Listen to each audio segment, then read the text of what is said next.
next session of the day, the topic is going renewable easier, said Lefdal. On the moderator seat, we have Mr. N.K. Jain, founder, N.K. Jain Consulting Engineers. I would now like to invite our panelists up on stage. Mr. Ravi Chaudhary, AVP Reliance Industries. Mr. Rajat Srivastav, Environmental Operations Head India, Jacobs. Mr. Suppan, Saravanamuthu, Director of Operations APAC Iron Mountain. And Mr. Gaurav Dixit, Service Delivery Manager, Strategic Alliances, Lefdal Mine Datacenters.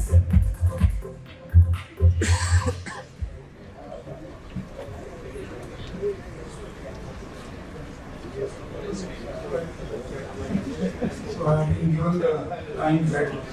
Thank you. Good afternoon to everybody. We'll straight away go to the subject. Renewable energy. Now, many of you must be thinking, what does renewable energy do with data centers? You were talking about supply chain management and artificial intelligence and data centers, and what is this renewable energy? This should have been somewhere in the power or energy seminar. But why it is here, we all know, is that data centers are presumed to be power guzzlers, or rather accused to be power guzzlers. Well, I personally do not really think so, at least not in India. But it is world over known that data centers are consuming a lot of power.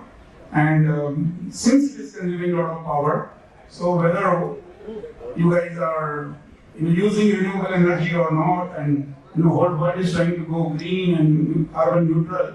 So what is your contribution to that aspect is what the topic is all about. And whether, yes, data centers are going towards renewable energy and power, and they are procuring and using that, but how good it has been, or has it been easier, is what we are going to discuss that. But before I go into that, let me read out some statistics to you. As far as India is concerned, the total power consumed, maximum power consumed in India in 2023 is 240 gigawatt. That's the big demand in last September, which is 240 gigawatt. And why I'm giving you all these figures is I'll tell you at the end what is the data centers consuming. Total installed capacity in India is 424 gigawatt, out of which 42% is already renewable energy installations and 58% is fossil. However, the maximum power consumed, or rather the units produced in 2023 is 1,618 billion units, out of which 23% was generated from the renewable power and the rest 77% from the fossil power, which also includes nuclear energy, which is not fossil, but it is stated there.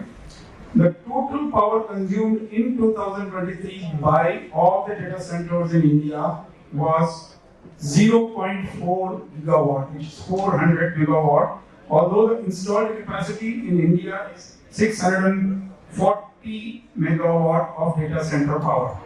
So this amounts actually to around 0.14%, 16% of the power of India is being used by data centers in India. So looking at it, guys, now it's not a very big figure that we are a guzzler. It's just maybe in countries where data centers started 50 years ago, 30 years ago, maybe they are guzzlers, but in India that stage is yet to come. Yes, we are. Data center is using a lot of powers, but there are other sectors, industrial sectors, automobile industry or the building industry or even the star hotel industries are consuming a lot of power, and so everybody needs to go green. But yes, we being from data centers, it is our prime responsibility to go green, and we must strive to generate and use all our power from renewable sources. But can a data center have its own power, generate its own power? Can it have its own power station? No. It consumes so much power. I mean, a small compact building consumes around 40 to 50 to 60 megawatt of power. it obviously cannot generate its own power. So every data center is as usual all over the world connected to the grid, and you get what the grid supplies. So in India, if it is power which you are consuming is 20 average in India, some states are more or some states are less, are consuming around 23% of the renewable energy already. If you are simply connected to the grid, or maybe your own home, you are consuming 23% of the renewable energy. But yes, some data centers are consuming more because there are open power purchase systems. There are power exchanges in India. You can buy power in advance for a particular block of time of 15 days or 15 months or 1 month or 1 day, and you can consume that power. You can wheel it to the system, pay the wheeling charges, and consume more power. So thereby, some of the data centers are consuming more green power than the others, and the whole aspect is, or the whole impact is that every data center must try to go to the 100% renewable power. While doing so, are there challenges? Green power is mainly, renewable power is mainly the the solar power, wind power, and to a certain extent hydropower. The problem with solar power is that it's available only during the day. Whereas wind power is available during the day and night, but still 24/7 availability cannot be guaranteed. Whereas fossil power or the nuclear power or the traditional power, 24/7 availability is guaranteed. So can a data center buy solar power from a solar power producer and say, you give me all the power? No, he cannot give you power in the night. So these are the challenges where now some renewable energy producers are coming up with, composite or a mid hybrid kind of a power generation centers where they have the solar power and the wind power together, and they are guaranteeing a little more continued power. So how does a data center manage to get all the power that it wants? If you contract for the, say 100 or 50 megawatt of power, it will give you only during the day. During the night, what do? You go back to the grid, and the grid will charge you maximum demand for the whole month, whereas you have consumed only during the night. So these are all some of the challenges. I am sure there are many more challenges. So all my colleagues here will further throw their, the thought and their insight into it.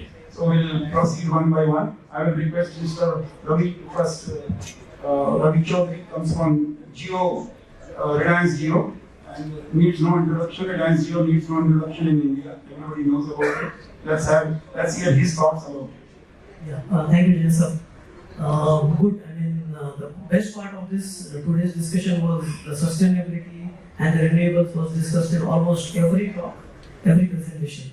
So we are all set. There are all the challenges being thrown. So are the challenges. There are solutions also. And what best than an Indian talent mind can offer a solution to this. So that is where we come in.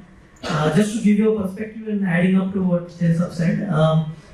The International Energy Agency has given a target that we have to have 5,000 gigawatt of energy by 2050. That's the international target given. Now, that translating back, by the way, the current renewable power is 737 gigawatts as of today for the world.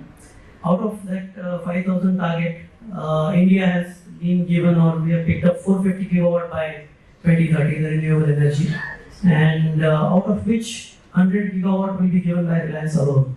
So that's the kind of statistics which we are talking about. We are going to be the second largest solar manufacturer in the world in the coming years to come. We are setting up a big gigafactory at Jamnagar. Now this is part of the renewables, and then coming back to data centers, in the RCP complex, many of you must have visited in Mumbai, the Reliance Corporate Park. We have 2 data centers there, 2 in Nagpur and 2 in Jamnagar. The RCP1, the Reliance Corporate Park one, that data center is now getting 1.4 megawatts just from the solar energy.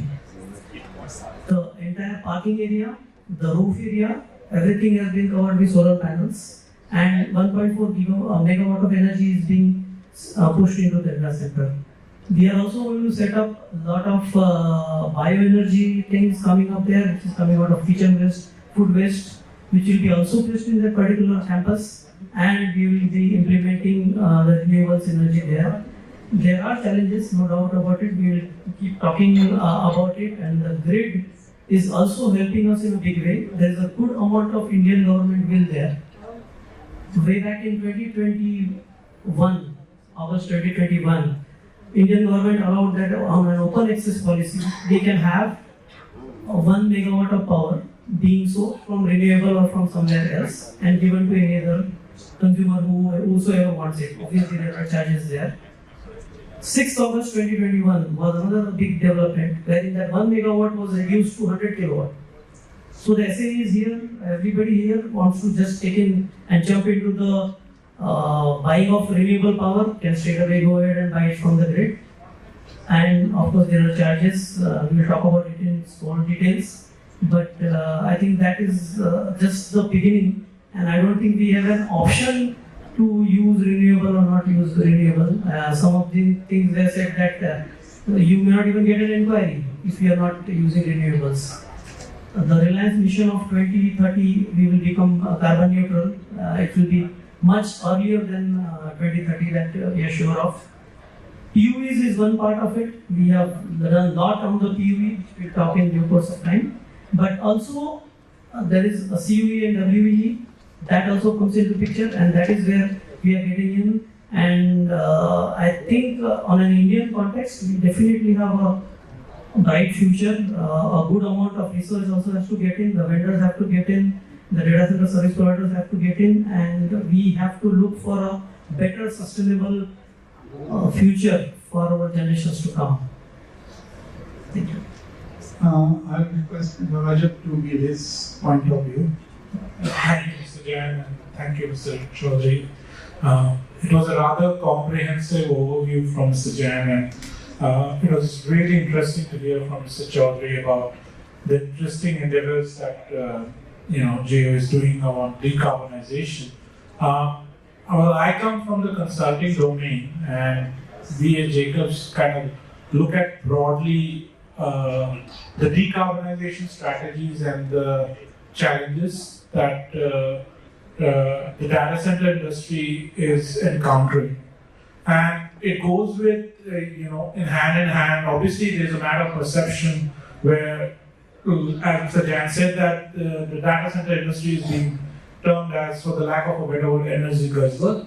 But it's not true in the context. But having said that, there is a target that the government has for decarbonization. And when we talk about the practicality of it, it's looking across the board. So I think Mr. Chaudhary touched upon the challenges of, the data center industry needs uninterrupted power, but the nature of the source of renewable is not the same. The sunlight is limited to certain hours, the wind energy is limited to certain hours. There's no consistency of renewable energy source, no matter where it's coming from, and that makes it all the more challenging depending on one source. Even hydro, it depends on certain seasons. So we have to also look at, when you look at the challenges, looking across the table. So maybe some of the bigger players can have the infrastructure to source and manage, but they could be smaller to medium scale data centers which might not have the financial viability, capability to source it. So it's about making it accessible and approachable for all. It's about being in a manner that it levels the playing field. It should be a distinguishing factor where a particular industry has the means and they can use it as an advantage, whereas some of the players lower down the food chain can see it as a challenge. So it's about making it accessible and approachable for everyone. And how we can do that is also looking at some of the viable technologies that are coming up. Green hydrogen is one of the big things. There is talk about green hydrogen power stations. Obviously, that's the one at a bigger scale, but all of the data centers have many DGs as backup. That is a source of carbon emission. Can we look into the technology maturity and see what kind of passive energy storage solutions can be bought on as a backup. So looking at the backup solutions as a first, can we be energy independent and have enough energy backup for the redundancy and not having these DG sitting? Can we look at alternative technologies? Can we look at viable technologies that's accessible for all? Can we look at how we can align to the country energy decarbonization goal and make sure that everybody is at the same playing field? Those are some of the challenges that remain. And when can we look at what is the viable approach for renewable energy utilization, looking at the variability of renewable energy itself, be it tidal energy, be it wind energy, be it solar energy, it's all variable. How you come through a source that makes sure that constant demand through the integration of these variable sources is met? Can we look at options for pooling the for smaller data center, having a pool area where they can generate renewable of their own rather than purchasing off the grid? So those are some of the things. I don't have answers to all, but these are the questions we are faced with when we design decarbonization strategies, when we come up with a solution. We have to level the playing field, and it should be something that gives one edge over the other. So that's my thought here. Thank you, Rajat. Suppan Sara, interestingly, he comes from Iron Mountain company, and some of you at least would be surprised to know that his company has data centers in US, which has been constructed by burrowing into a mountain. His entire data center is burrowed into mountain, and the whole data center has got only one entrance, that is the entrance of the cave, similar to the one that we have been seeing for past 15 days in our televisions. So we would like to hear from him how renewables play a role there. Thanks, James. Actually, the Iron Mountain name comes from because of the mountain data center. They have our own data center in Pennsylvania. Actually, apart from that, when I come back to the renewable parts, I think I can say going renewable is really a difficult thing presently because of the lack of access to the renewable energies. The grids has to give us the renewable power. Then, as a data center solar provider, we can go ahead and buy the powers. But as far as for the Iron Mountain data centers, we have our 100% renewable power. We are having our grid bus, which can pass all these things to the customers as a carbon credit. Actually, we already had a power purchase agreement with the windmill in the US, which we can deliver us as a 100% power. Even for the Singapore, we are also having our own PV cells on our rooftop. Even in Pune data center, we have around 200 kilowatt of solar panels, which can give us a connect back to the grid as a renewable power.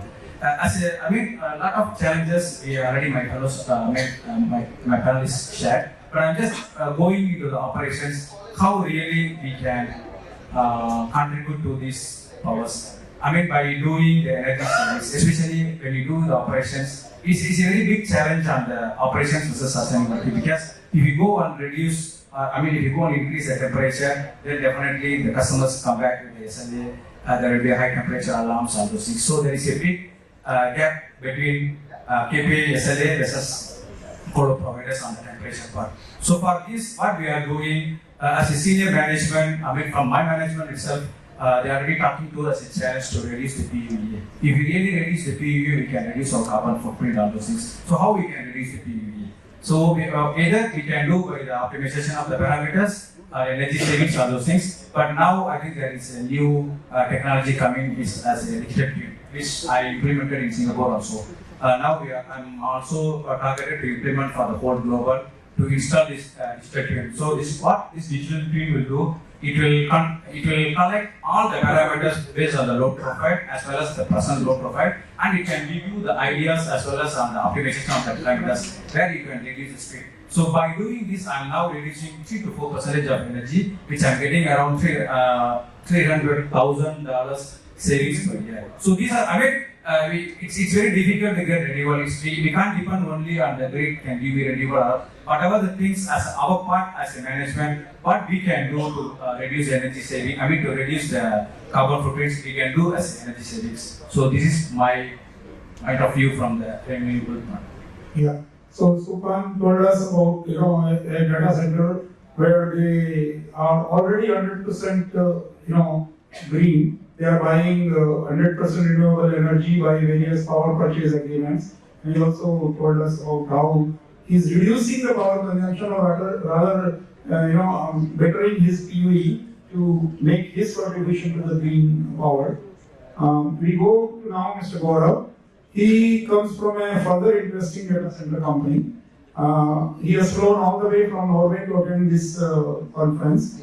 And his data center, a huge data center again, a big one, a mega data center, located completely below the ground. It's 100 meters below the walking surface or the sea surface nearby. And to reach that data center, you need to travel 1.5 kilometers spirally down into the data centers. And there also, they are using renewable sources of energy and maybe by power purchase or whatever. Let's hear him what he has to say. Thanks, Dr. Jain, for a brief intro. So yeah, you almost covered everything. So we are lucky that we are blessed by Mother Nature that Norway is actually having 99 point somewhere renewable resources. So all the power which is coming to us is actually renewable. Next come, okay, but we didn't stop there. Then we started using, since it's very cold place, so that is another gift from the Mother Nature, not for the human but for the people like us. So like we are using water to just cool down, and that from that we are maintaining our PUE from 1.1 to 1.15, which is definitely dream, because you see the PUE, which is how this is happening. Since but as Dr. Jain also covered everything. See, if we talk any industry, it's everybody's responsibility with a data center, since we are already accused of that. So everybody wants to go renewable. So that is not actually need. That is not actually not someone wants. It's actually a need. You can't exploit all the non-renewable resources, but you can't do anything about it, because the natural whatever coming from renewable resources, they are actually dependent. Like, so if you need sun, the sun is not always there, and it also depends how much is the strength. If coming the wind, that also decided by the nature. If coming to the hydro, that is another challenge. For instance, Norway, it's a very funny story that we are 88% taking from the hydro, rest 10 or somewhere it goes with like a wind. And when it's winter, the temperature of my city is minus 11 somewhere, it goes to minus 22, and all the water sources are frozen. And then we only rely on the gas sources, but still that's where we also maintain. The power prices goes high, but it's well managed. The challenge comes with when we talk about renewable, like all the gentlemen told about their stories that they are doing like this. The question is, see, when we talk about renewable resources, we mainly say about the power. And electrical engineering is actually a very, you can say, very smart form of engineering.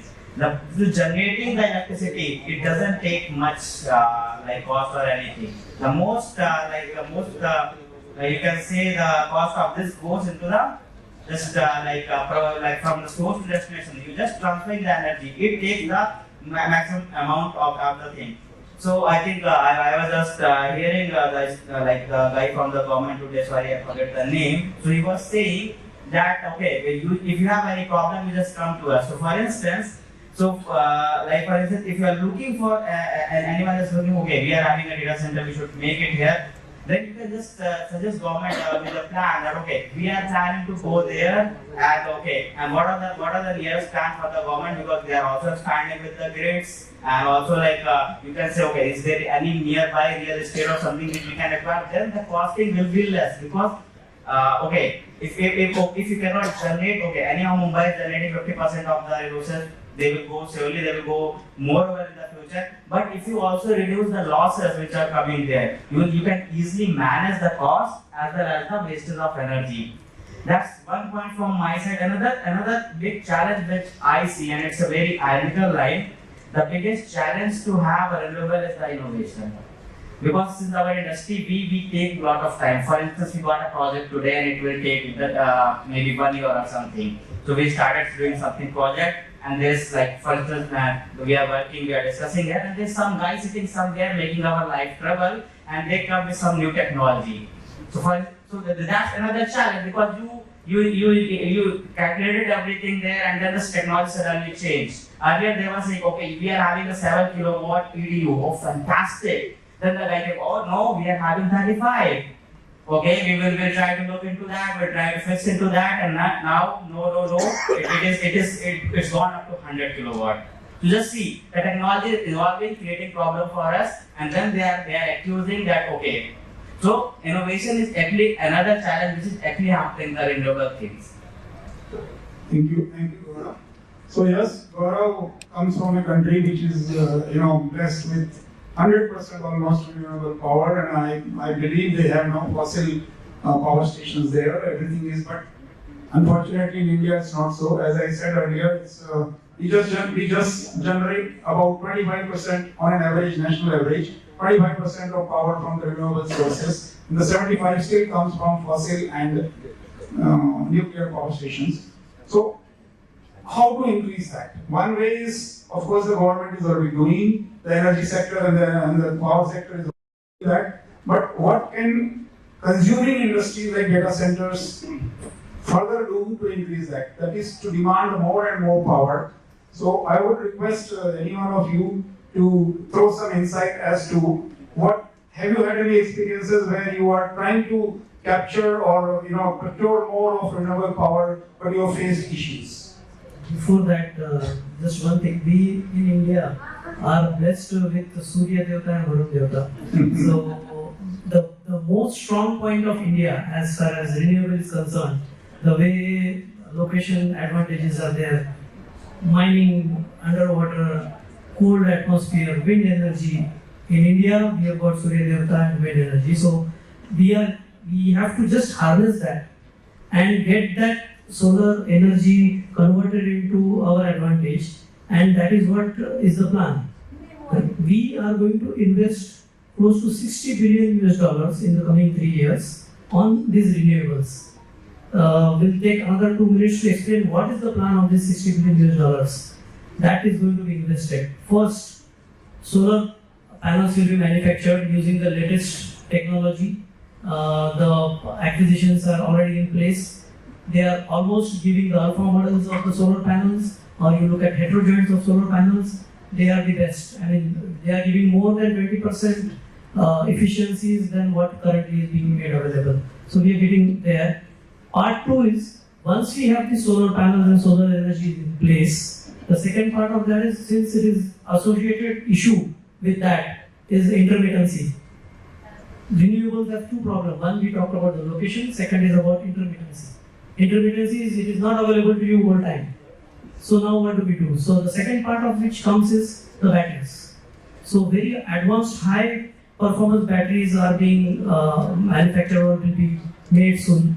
We have got, in addition to lithium-ion technology, we have sodium-ion technology coming in, then the LFPs coming in, the lithium ferrous phosphate, F stands for the iron. So that one comes in, and then we have the storage issue resolved. So means what? We generated the power solar during the day, and we have got the storage issue resolved. So what? The first problem we have used to our advantage. We have got sun, so we have got solar panel. Second problem we have solved, which is location based or intermittency issue, that is solved by the battery storage. Now comes the interesting part. The moment we start using this solar power for making hydrogen, hydrogen is the most carbon-free fuel in the world today. Nobody can beat that.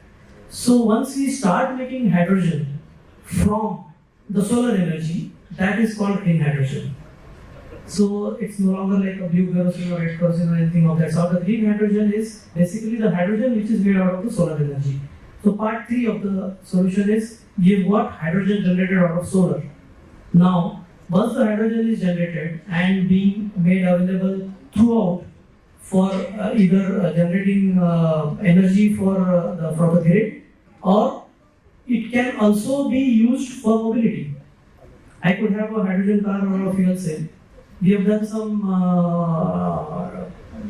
prototypes where we have done 2.5 kilowatt fuel cells.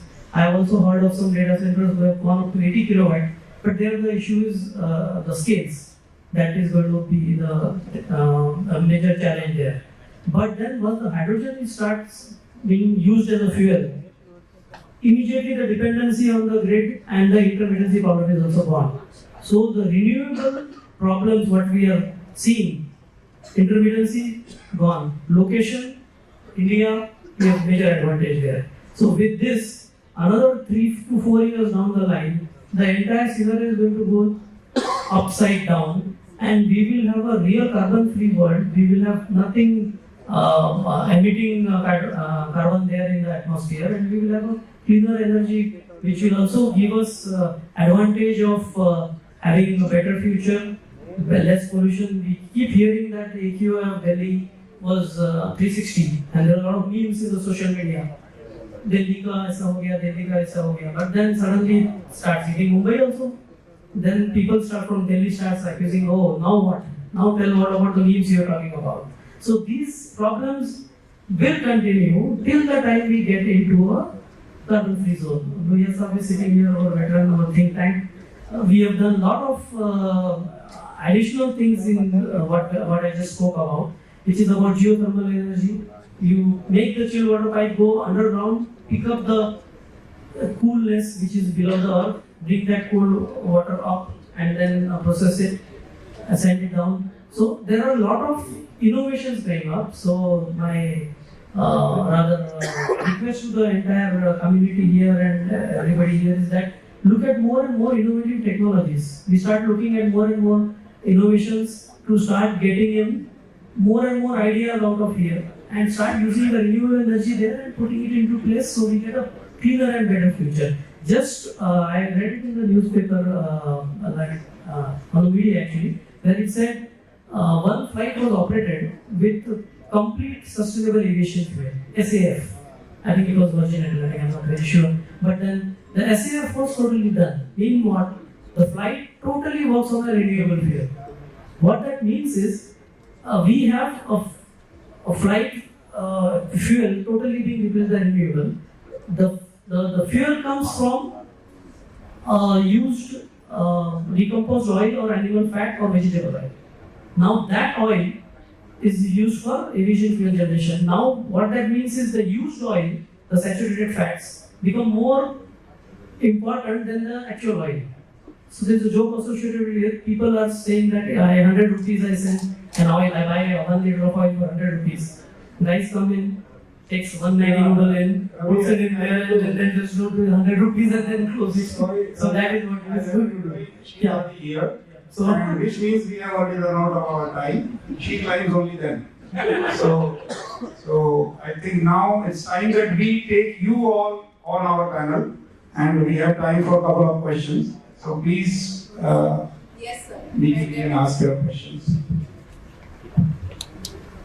Yeah, we are observing that most of the data centers are being set up in some pockets like Bombay, Chennai, Hyderabad. And we are talking about renewable and sustainable, etc. Why we are not considering this Himalayan range where most of the time temperature remain very low, and where we can use this free cooling system? Yes, very nice question. But yes, everywhere. It's not that data centers are not located in such places. There are data centers in Iceland and in Norway, and only for those reasons. But data centers are located mostly where customers want them to be. Today, when we are talking about data centers, we are talking about colo data centers, where the company which is putting up the data centers is not the one which is using them. There are other customers who are using those data centers, and there are other reasons for being at certain locations like Mumbai, which has got a cable landing stations. There are many other reasons why data centers are located at. But yes, you are right, data centers could have been located in places where the atmosphere is already cool and the energy consumed is less. Sir, if I can add to that one, please. There's other aspects about accessibility also. A lot of these mountainous areas have the mobility infrastructure is quite limited. You have mountainous roads, which is already, you probably hear in newspaper, so many tourists reach Shimla, roads are blocked. So, I mean, that is the practicality of it. And I know our Indian government is doing a fantastic job of expanding that mobility infrastructure as well. But that is one of the challenges of these terrain areas, having remote accessibility. Leh, for that matter, is one such area can be excellent for this kind of infrastructure, but again, it is a border area with very limited accessibility and very remote sort of regions and border challenges as well. But certainly a food for thought. I mean, that definitely helps with one of the problems. So. Yeah. Next. Yeah, I'm Philip. My question is to Mr. Gaurav. As you are saying that technology is the threat to the renewable energy or whatever you say. So, do you think is there any need that we have to bridge the gap between the industry, academia, and scientists?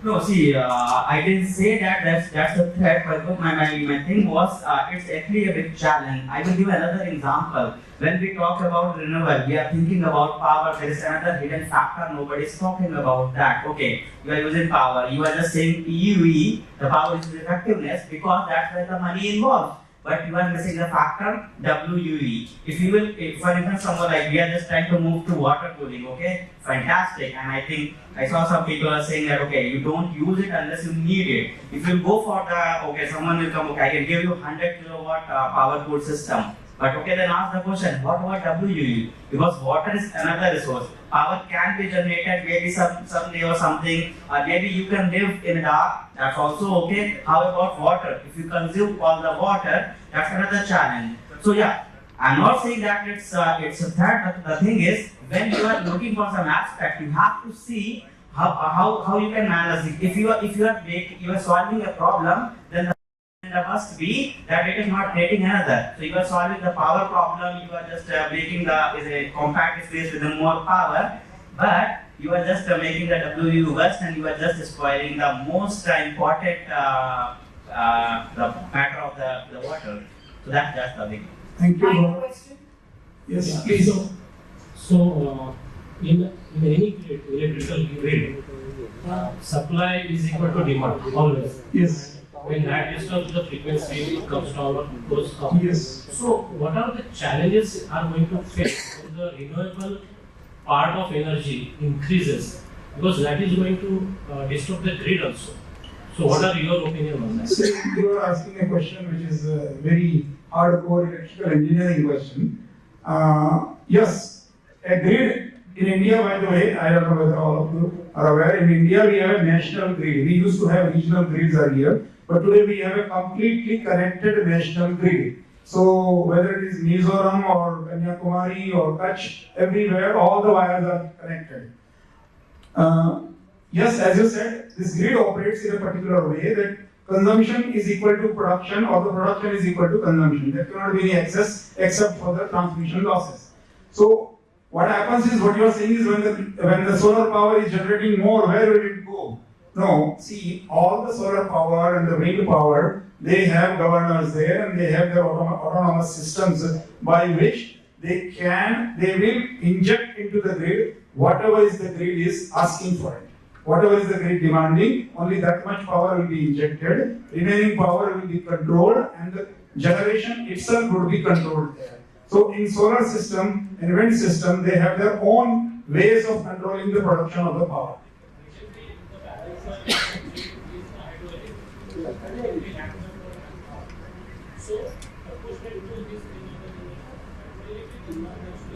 So what you are basically talking is the involvement of load dispatch centers. There are load dispatch centers in any national grid distributed all over the country.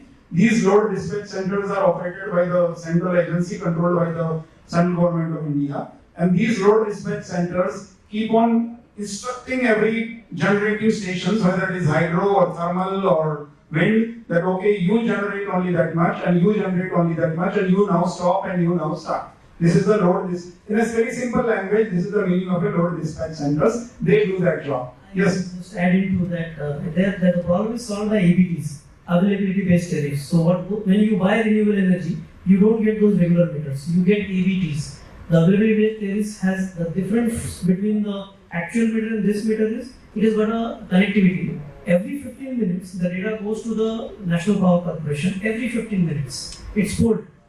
And those availability based tariff meters actually gives the balance between what is source and what is decision. And the challenge lies there only wherein people want to look at what is the data every 15 minutes pull it, and then the charges for the transmission are basically because of this. Because they have to just look at what is being made by. Anyway, I think we'll have to stop there. Our time is up. So maybe you can continue your discussions after this. It will be Chaudhary, AVP Reliance Industries. Next to Mr. Rajat Srivastav, Environmental Operations Head, India Records. To Mr. Suppan, Saravanamuthu, Director of Operations, APAC Iron Mountain. To Mr. Dixit, Service Delivery Manager, Strategic Alliances, Lefdal Mine Data Centers. And now I request Ms. Shweta from W.Media to present a memento to Mr. N.K. Jain, founder, Jain Consulting Engineers. Ladies and gentlemen, a huge round of applause for our incredible